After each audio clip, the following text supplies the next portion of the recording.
നമസ്കാരം. ഇന്നലെ അമേരിക്കയിലെ കൊളറാഡോയിൽ ഇസ്രായേൽ അനുകൂല റാലിക്ക് നേരെ ആക്രമണം നടത്തിയ വ്യക്തി ഈജിപ്തുകാരനാണെന്ന് പ്രാഥമിക റിപ്പോർട്ട്. ഇയാളുടെ പേരും മറ്റ് വിശദാംശങ്ങളും ഇപ്പോൾ പാശ്ചാത്യ മാധ്യമങ്ങൾ പുറത്തുവിട്ടിട്ടുണ്ട്. മുഹമ്മദ് സാബറി സോളിമാൻ എന്ന ഇയാൾ 2022 അമേരിക്കയിലേക്ക് എത്തിയത് എന്നാണ് പറയപ്പെടുന്നത്. ഇയാളൊരു അനധികൃത കുടിയേറ്റക്കാരനാണെന്നും റിപ്പോർട്ടുണ്ട്. 2023 ഫെബ്രുവരിയിൽ തന്നെ ഇയാളുടെ വിസ കാലാവധി അവസാനിച്ചിരുന്നു. അതിനുശേഷം ഇയാൾ എവിടെയാണ് കഴിഞ്ഞിരുന്നത് എന്നുള്ളത് സംബന്ധിച്ച അന്വേഷണവും ഇപ്പോൾ തുടരുകയാണ്. ഇയാളുടെ മറ്റ് വിശദാംശങ്ങളും ഇപ്പോൾ അമേരിക്കൻ പോലീസ് അന്വേഷിച്ചു വരികയാണ്. ഇയാളുടെ ആക്രമണത്തിൽ 6 പേർക്കാണ് പരിക്കേറ്റത്. മറ്റൊരു പ്രധാനപ്പെട്ട കാര്യം, ഈ ആക്രമണത്തിൽ പരിക്കേറ്റവരിൽ ഭൂരിപക്ഷം പേരും 60 വയസ്സിന് മുകളിലുള്ളവരാണ്. 67 വയസ്സിനും 88 വയസ്സിനും ഇടയിലുള്ളവർക്കാണ് പരിക്കേറ്റിട്ടുള്ളത്. ഇതിൽ ഒരാളുടെ നില അതീവ ഗുരുതരമാണ് എന്നാണ് റിപ്പോർട്ട്. അമേരിക്കയിൽ ഇത് 2 ആഴ്ചകളിൽ നടക്കുന്ന രണ്ടാമത്തെ സംഭവമാണ്.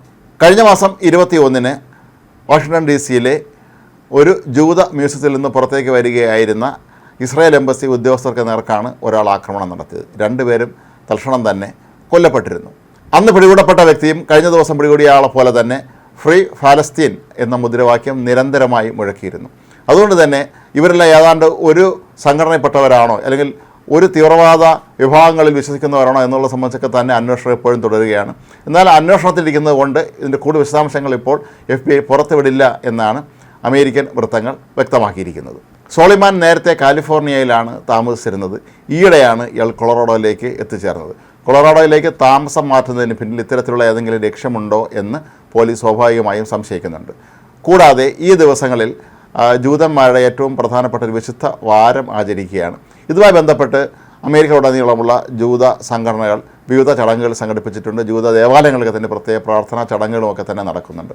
അതുകൊണ്ട് തന്നെ ഏത് നിമിഷം വേണമെങ്കിലും അവർക്ക് നേരെ ഇത്തരത്തിലുള്ള ഒരു ആക്രമണം ഉണ്ടാകാൻ സാധ്യതയുണ്ട് എന്നുള്ളത് പരിഗണിച്ച് അവിടെയെല്ലാം തന്നെ ഇപ്പോൾ അതിശക്തമായ സുരക്ഷാ സംവിധാനങ്ങളാണ് അമേരിക്കൻ സർക്കാർ ഏർപ്പെടുത്തിയിട്ടുള്ളത്. ഇന്നലെ ഇസ്രായേൽ അനുകൂല റാലിയിൽ പങ്കെടുക്കുന്നവർക്ക് നേരെയാണ് ഇയാൾ സ്ഫോടക വസ്തുക്കൾ നിറച്ച കുപ്പി എറിഞ്ഞത്. അതേ തുടർന്ന് ജനം വല്ലാതെ ചിതറി ഓടുകയായിരുന്നു.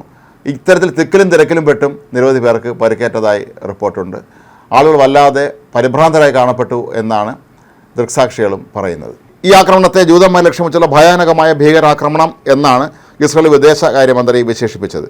ഇതോടെ വിഷയത്തിന് അന്താരാഷ്ട്ര മാനങ്ങളും കൈവരിച്ചിട്ടുണ്ട്. ഇയാൾ ഷർട്ട് ധരിക്കാതെ അർദ്ധനഗ്നനായിട്ടാണ് ആക്രമണം നടത്താൻ എത്തിയത് എന്നാണ് ദൃശ്യങ്ങളിൽ നിന്ന് നമുക്ക് മനസ്സിലാക്കാൻ കഴിയുന്നത്. ഏതായാലും ലോകമെമ്പാടുമുള്ള രാജ്യങ്ങളൊക്കെ തന്നെ ഇസ്രായേലിൻ്റെ തീവ്രവാദ വിരുദ്ധ നിലപാടിന് പിന്തുണ പ്രഖ്യാപിക്കുമ്പോൾ അമേരിക്ക പോലെയുള്ള രാജ്യങ്ങളിൽ ഇത്തരം അനധികൃത കുടിയേറ്റക്കാർ കൂടുതൽ പ്രശ്നക്കാരായി മാറുന്നു എന്നുള്ളതാണ് സത്യം. ഇവരെല്ലാം നാട് കടത്താനുള്ള പ്രസിഡന്റ് ഡൊണാൾഡ് ട്രംപിൻ്റെ നീക്കങ്ങളെ ഒരുപക്ഷെ കൂടുതൽ ആളുകൾ പിന്തുണയ്ക്കാൻ ഇത്തരം സംഭവങ്ങൾ സഹായകമാകും എന്നാണ് പൊതുവെ കരുതപ്പെടുന്നത്.